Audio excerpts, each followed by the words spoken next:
미국이 이란에 대한 전면 공격 대신에 이란 경제를 붕괴시키는 경제 봉쇄로 일대 전환하고 있습니다. 7월 미 소매 판매가 전달보다 0.6% 감소해 소비자들이 지출에 더 신중해지고 있다는 분석이 나오고 있습니다. 미 국무부가 출산여행 금지 태스크포스를 구성해 미국 비자 취소 등 원정 출산을 전면 차단하는 단속에 돌입했습니다. 대대적인 불법 체류자 체포 추방 작전에서 한국 등 아시아계의 체포 구금이 예년보다 6배 내지 9배 급증한 것으로 나타났습니다. 관세 무효 결정에 따라 미국의 주요 기업들이 수십억 달러의 환급금을 예상보다 빠르게 돌려받고 있습니다. 시청자 여러분 안녕하십니까? 워싱턴 뉴스 투데이입니다. 미국이 이란에 대한 전면 공격 대신에 이란 경제를 붕괴시키는 경제 봉쇄로 일대 전환하고 있습니다. 호르무즈 해협의 해상 봉쇄를 무기한 지속하고 이란의 지하 금융거래망과 글로벌 환전 시스템을 전면 차단하는 동시에 180%나 폭등한 이란 인플레이션을 악화시켜 경제를 붕괴시키는 분노의 경제작전에 돌입하고 있습니다. 한면태 기자가 보도합니다. 도널드 트럼프 대통령이 이란에 대한 전면적인 군사공격 대신에 경제봉쇄로 이란 경제를 붕괴시키는 분노의 경제작전 오퍼레이션 이코노믹 퓨리로 일대 전환하고 있습니다. 트럼프 2기 내각의 핵심 강요들이 이란에 대한 군사공격 대신에 경제봉쇄로 일대 전환하고 있음을 공개 천명하고 나섰습니다. We announced Operation Economic Fury, and for over a year, we have had maximum pressure on the Iranians. For as long as it takes, we will maintain this blockade, successful blockade. Are launching Operation Economic Fury as well, maximizing economic pressure. 스콧 베센트 채무장관은 전례 없는 미국의 이란 경제 봉쇄 조치들이 잇따라 단행될 것으로 경고했습니다. 베센트 재무장관은 전 세계에서 한 번도 보지 못했던 이란에 대한 경제 고립화 조치들이 잇따라 발표될 것이라고 밝혔습니다. 피트 엑세스 전쟁부 장관은 호르무스 해협에 대한 미군의 해상 봉쇄는 무기한 지속될 것이라고 강조했습니다. 이로 미루어 미국의 새로운 분노의 경제작전에서는 첫째, 호르무스 해협에 대한 해상 봉쇄가 무기한 지속됩니다. 미군들은 곧 교대하는 조지 워싱턴호 항모전단과 20여 척의 군함으로 호르무스 해협을 봉쇄해 이란 항구에서 나오지도 들어가지도 못하게 할 것이라고 경고하고 있습니다. 호르무스 해협으로는 지구촌 석유 수출의 20%나 통과하고 있어 육가급 등을 다시 초래하더라도 이란의 석유 수출과 생필품 공급선을 거의 전면 봉쇄하겠다는 압박카드로 해석됩니다. 둘째, 전례 없는 이란의 지하경제, 금융 시스템 이용을 전면 차단하려는 것으로 내비치고 있습니다. 이란이 지하시장에서 석유를 판매하는 행위를 최대한 막고 국제환전소 네트워크 이용도 차단하려 할 것으로 시사하고 있습니다. 아랍에미레이트에 있는 이란 자금 거래선을 차단할 것으로 예고하고 있습니다. 미국은 또 이란과의 경제 거래를 용이하게 만들고 있는 제3국 기관들에 대해서도 제재할 것으로 재무부는 내비치고 있습니다.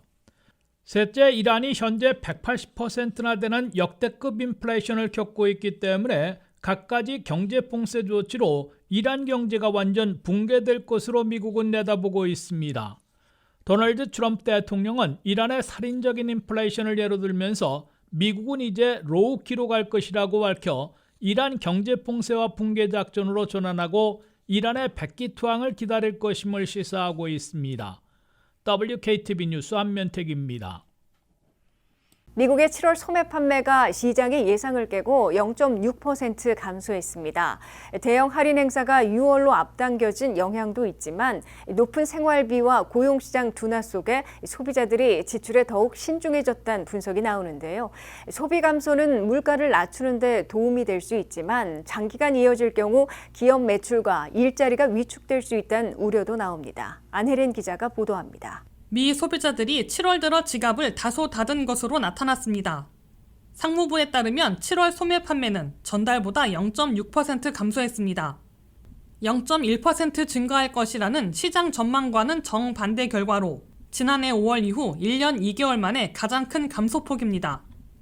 특히 온라인을 포함한 무점포 소매 판매가 2.2% 감소했고 자동차와 부품 판매도 1.8% 줄었습니다. 주유소 판매도 0.9% 감소했는데 이는 7월 초 휘발유 가격이 내려간 영향도 반영된 것으로 분석되고 있습니다. 반면 의류 판매는 신학기 쇼핑 등의 영향으로 1.9% 증가했고 식당과 술집 매출도 0.5% 늘어 소비가 전반적으로 얼어붙었다고 보기는 어렵습니다. 이번 감소에는 아마존 프라임데이 일정 변경도 상당한 영향을 미친 것으로 분석되고 있습니다. 통상 7월에 열리던 대규모 할인 행사가 올해는 6월로 앞당겨지면서 소비 일부가 한 달 먼저 발생했고 경쟁 업체들도 비슷한 시기에 할인 행사를 진행했습니다.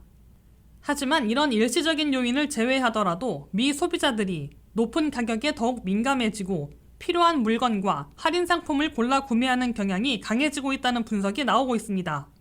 소비자들이 지출을 줄이고 가격에 민감해지면 기업들도 가격을 계속 올리기가 어려워지고 할인과 가격 경쟁이 확대돼 물가 상승 압력을 낮추는 데 도움이 될 수 있습니다. 최근 물가 상승세가 완화된 가운데 소비까지 둔화하면서 금융시장에서는 연준이 9월 기준금리를 올리지 않을 것이라는 전망에도 힘이 실리고 있습니다. 하지만 미국 경제의 3분의 2 이상을 차지하는 소비가 계속 약해진다면 이야기는 달라집니다. 물건이 팔리지 않으면 소매업체와 제조업체의 매출이 줄고 결국 신규 채용 축소나 인력 감축으로 이어져 다시 가계의 부담으로 돌아올 수 있기 때문입니다. 특히 최근 고용시장까지 약해지는 모습을 보이면서 소비 둔화가 단순한 한 달간의 현상인지 경기 전반이 식고 있다는 신호인지 지켜볼 필요가 있습니다. 결국 이번 지표는 소비 열기가 진정되면서 물가에는 도움이 될 수 있지만 소비가 지나치게 위축될 경우 경기와 일자리에는 또 다른 부담이 될 수 있다는 양면성을 보여주고 있습니다. WKTV 뉴스 안혜린입니다. 트럼프 행정부가 출산 여행 또는 원정 출산을 원천 봉쇄하는 단속에 돌입했습니다. 국무부의 태스크포스를 구성하고 미국 비자 소지자 중에 출산 여행이 의심되는 외국인 임산부를 중심으로 600명의 비자를 취소했으며 적발되면 미국 비자와 미국 입국이 영원히 금지될 것으로 경고했습니다. 트럼프 행정부가 자녀의 미국 시민권 취득만을 노리는 외국 임산부들의 출산 여행 또는 원정 출산을 전면 차단하겠다는 전방위 단속에 착수했습니다. 국무부의 출산 여행 금지 태스크포스를 구성해 비자 취소 등 본격적인 조치에 들어갔습니다. 국무부는 이 태스크포스에서 미국 비자 소지자들 중에 자녀의 미국 시민권만을 노리는 출산 여행이 의심되거나 예전에 의심되는 행동을 한 적이 있는 외국 임산부나 외국 어머니들을 중점 추적하고 있습니다. 국무부 태스크포스는 이미 출산 여행이 의심되는 외국 여성들을 중심으로 600명의 미국 비자를 취소했습니다. 한 외국 커플은 미국에서 컨퍼런스에 참석하고 휴가를 보낸다고 신고해 미국 비자를 받은 후에 자녀 2명을 순차적으로 출산해 미국 시민권을 받게 했다가 이번에 적발됐습니다. 한 여성 외교관은 정부를 대표해 미국을 방문해 올란도를 갈 것으로 신고하고서는 로스앤젤레스로 가서 자녀를 출산해 미국 시민권을 받게 한 것으로 드러났습니다. 이번 단속으로 미루어 국무부 태스크포스는 미국 비자 신청 시 목적과 미국에서의 활동을 비교하고 미국에서 자녀를 출산한 경우를 역추적해 출산 여행, 원정 출산을 포착해내고 있는 것으로 해석되고 있습니다. 그럴 경우 트럼프 행정부는 앞으로의 출산 여행을 금지시키는 것과 함께 이미 출산 여행으로 미국 시민권 자녀를 둔 경우도 추적해 비자 취소 등 강경한 조치를 취하려는 것으로 풀이되고 있습니다. 트럼프 행정부는 출산 여행으로 미국 비자를 취소당한 외국인들은 영구적으로 미국 비자 등 이민 혜택을 금지당하고 미국 입국도 영원히 금지된다고 경고했습니다.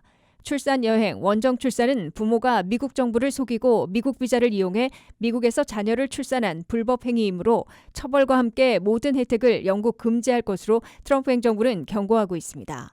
원정 출산으로 미국에서 태어난 자녀들의 경우 미국 시민권자이므로 시민권을 박탈할 수 있는 방법은 사실상 없는 것으로 보입니다. 그러나 미국 태생 시민권자 자녀만 미국 입국이 가능할 수 있으며 자녀가 어린 경우 미국 입국을 거부당할 위험도 있을 것으로 예상되고 있습니다.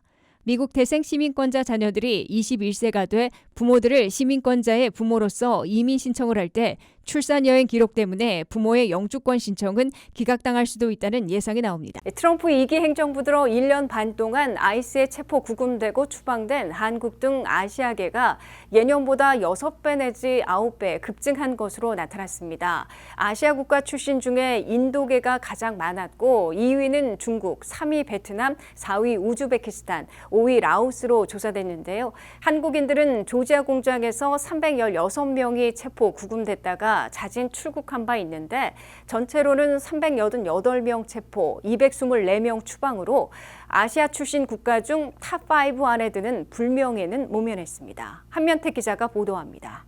트럼프 일기행 정부의 최우선 정책인 사상 최대 불법 테러자 체포 추방 작전에서 아시아계도 직격탄을 맞고 있는 것으로 확인됐습니다. 트럼프 2기 출범 이래 1년 반 동안 아시아계 아이스 체포는 14,700명이고 구금은 13,500명, 추방은 6,500명을 기록했다고 아시아계 단체인 APIDA가 발표했습니다. 아시아계를 출신 국가로 보면 인도 출신들이 체포에서는 4,100명 28%, 추방에서는 1,820명 28%로 가장 많았습니다. 2위는 중국으로 체포 3,500명 24%, 추방 1,500명 23%로 나타났습니다. 3위는 베트남으로 1,600명 11%가 체포됐고 650명 10%가 추방됐습니다. 4위는 우즈베키스탄 출신들로 체포는 735명 5%, 추방은 455명 7%로 집계됐습니다. 5위는 라오스 출신들로 700여 명 5%가 체포됐고 325명 5%가 추방됐습니다.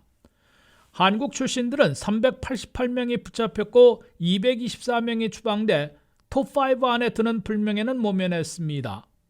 게다가 한국인 체포와 구금은 널리 알려진 대로 2025년 9월 4일 조지아 현대차와 LG 배터리 공장 건설 현장에서 아이스의 급습으로 475명이나 한꺼번에 체포된 사태에 따른 것으로 다른 아시아계와는 다소 성격을 달리하고 있습니다.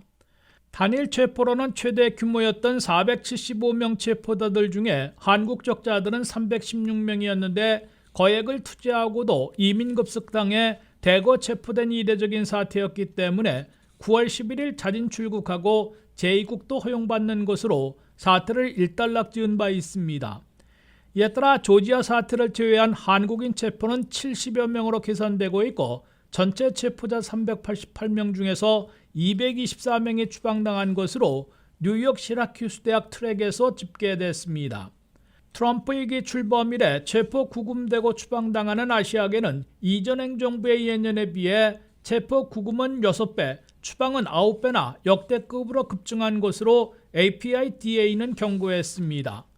이민자 체포와 구금 추방은 숫자 면에서는 라티노들이 훨씬 많지만 증가율만 보면 아시아계가 역대급인 것으로 나타났습니다. 트럼프 2기 출범 이래 라티노들의 체포는 예년보다 5배 급증했고 구금은 3배, 추방은 2배 늘어난 것으로 계산되고 있습니다. WKTV 뉴스 한면택입니다. 관세 무효 결정에 따라 미국 주요 기업들이 수십억 달러의 환급금을 예상보다 빠르게 돌려받고 있습니다. 애플과 나이키, 아마존 등 대기업들의 실질 개선 효과가 나타나는 가운데 일부 대기업들은 환급금을 소비자들에게 돌려주거나 가격을 낮추는 데 사용하겠다고 밝혔습니다. 하지만 관세를 직접 납부하지 않은 일반 소비자들은 자동으로 환급 대상이 아니어서 실제 혜택이 얼마나 돌아올지는 기업마다 달라질 전망입니다. 안혜린 기자가 보도합니다. 미 기업들이 과거 납부했던 관세를 대규모로 돌려받기 시작했습니다. 월스트리트저널에 따르면 S&P 500 기업 가운데 40곳 이상이 모두 96억 달러 규모의 관세 환급금을 보고했고 이 가운데 최소 21억 달러는 이미 현금으로 지급됐습니다. 현재 미 관세국경보호청이 처리하고 있는 환급 신청 규모만 1,287억 달러에 달하고 있습니다. 기업별로는 애플이 약 22억 달러로 가장 많았고 나이키가 9억 8,600만 달러, 페덱스 약 8억 달러, 아마존 6억 4천만 달러, GM이 5억 달러로 뒤를 이었습니다. 애플은 관세 환급으로 최근 분기 주당 순이익이 11센트 증가했으며 이는 전체 분기 이익의 약 5%에 해당한다고 밝혔습니다. 소비자들에게 중요한 것은 기업들이 돌려받은 돈이 실제 물건을 구매하면서 관세 부담을 떠안았던 고객들에게 돌아오느냐입니다. 관세는 수입업체가 정부에 직접 납부하지만 기업이 그 비용을 제품 가격에 반영했다면 결과적으로 소비자가 일부 부담했을 수 있습니다. 하지만 법적인 환급 대상은 기본적으로 관세를 직접 납부한 수입업체이기 때문에 당시 더 높은 가격을 지불했던 소비자에게 정부가 직접 돈을 돌려주는 구조는 아닙니다. 이에 일부 기업들은 자체적으로 소비자에게 혜택을 돌려주겠다는 방침을 내놓고 있습니다. 페덱스는 약 8억 달러를 화주와 소비자들에게 순차적으로 지급할 예정이고 코스코도 관세 비용을 부담한 고객들에게 어떤 형태로든 돌려주겠다고 밝혔습니다. 아마존은 개별 환급 대상을 확인하기 어려울 경우 환급금 제품 가격을 낮게 유지하는 데 활용한다는 계획입니다. 따라서 일반 소비자는 직접 환급 수표를 받기보다는 제품 가격 인하나 환불 등의 형태로 혜택을 받을 가능성이 더 큽니다. 다만 모든 기업이 환급금을 소비자에게 돌려줘야 하는 것은 아니어서 상당 부분이 기업의 이익으로 남을 가능성도 있습니다. 이번 환급은 연방대법원이 국제경제비상권한법을 근거로 대통령이 관세를 부과할 수 없다고 판단하면서 시작됐습니다. 결국 기업들은 빠르게 수십억 달러를 돌려받고 있지만 제품 가격을 통해 관세 부담을 나눠줬던 소비자들에게 얼마나 혜택이 돌아갈지는 각 기업의 선택에 달린 상황입니다. WKTV 뉴스 안혜린입니다. 이상으로 워싱턴 뉴스 투데이를 마치겠습니다. 시청해주신 여러분 고맙습니다.